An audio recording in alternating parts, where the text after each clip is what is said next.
চট্টগ্রাম ৯ সংসদীয় আসনে বিএনপির সম্ভাব্য এমপি পদপ্রার্থী চট্টগ্রাম মহানগর বিএনপির সাবেক সফল সাধারণ সম্পাদক হাসিনা বিরোধী আন্দোলন সংগ্রামে রাজপথের সাহসী সৈনিক বারবার কারা নির্যাতিত নেতা জননেতা আবুল হাশেম বক্কর ভাইয়ের লিফলেট বিতরণ অনুষ্ঠানে বাকলিয়া থানা স্বেচ্ছাসেবক দলের স্বতঃস্ফূর্তভাবে অংশগ্রহণ।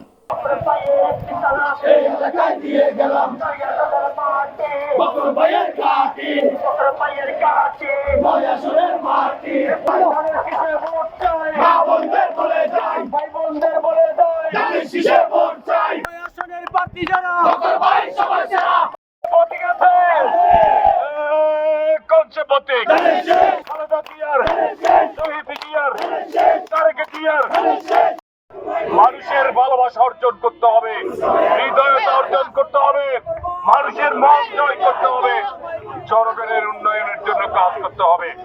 দল যদি আমাকে নমিনেশন দেয়, মনোনয়ন দেয়, আমি যদি আপনাদের ভোটে ইনশাআল্লাহ নির্বাচিত হই, আমি এই চট্টগ্রামের উন্নয়নের জন্য ক্লিন, গ্রিন, হেলদি এবং সেফ সিটি এবং মানুষের চিকিৎসা সুবিধা, মানুষের যে জলবদ্ধতা, সকল বিষয়ে আমি কাজ করব উন্নয়নের জন্য। মহানগরের তাদের খোঁজ খবর নেওয়া, পিসি কার্ডে টাকা পাঠানো থেকে শুরু করে তাদের পরিবারের খোঁজ খবর নেওয়া, মামলা থেকে মুক্ত করা, জামিন নেওয়া, আবার হাইকোর্ট থেকে জামিন নেওয়া, এগুলো সব আমরা করেছি। বিদায় নেতা কর্মীরা সেটা স্মরণ রেখেছে। এই জন্য আল্লাহর অশেষ রহমত, আমি যেখানেই যাই লিফলেট বিতরণের কর্মসূচি, ধানের শীষের কথা বলার জন্য সেখানে একটা জোয়ার সৃষ্টি হয়। আমি এই আসন থেকে দলের মনোনয়ন প্রত্যাশী। দল যদি আমাকে মনোনয়ন দেয়, এই বাকলিয়ার, বিশেষ করে এই বাকলিয়াতে 3টি ওয়ার্ড রয়েছে, 19 নম্বর, 18 নম্বর, 17 নম্বর, এই 3টি ওয়ার্ডকে এখানে রাস্তাঘাটের খুব খারাপ অবস্থা আছে। অলিগলিতে কিছু আরো রাস্তাঘাটের সংস্কারের প্রয়োজন আছে এবং এটাকে একটা পরিকল্পিত নগর, পরিকল্পিত বাকলিয়া করার জন্য যা যা প্রয়োজন সমস্ত পদক্ষেপ নিব আমাদের মেয়র সাহেবকে নিয়ে।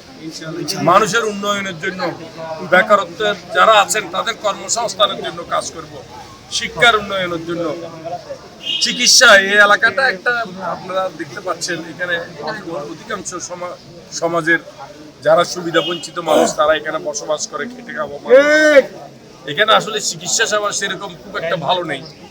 এখানে আমাদের বিএনপির যে 31 দফা কর্মসূচিতে যে চিকিৎসার কথা বলা হয়েছে, ইউনিভার্সাল হেলথ কাভারেজ, সবার জন্য সার্বজনীন শিক্ষা ব্যবস্থা, প্রতিটি ওয়ার্ডে ওয়ার্ডে, ইউনিয়নে ইউনিয়নে স্বাস্থ্য কমপ্লেক্স এবং বিনা পয়সায় কি চিকিৎসা, যাতে কোনো মানুষ বিনা চিকিৎসায় মারা না যায়, বিনা চিকিৎসায় বেশি অসুস্থ হয়ে না যায়, পঙ্গু হয়ে না যায়, প্রাথমিক চিকিৎসা, সমস্ত কিছু এগুলো বিএনপির ওই 31 দফা কর্মসূচিতে রয়েছে আগামী দিনের।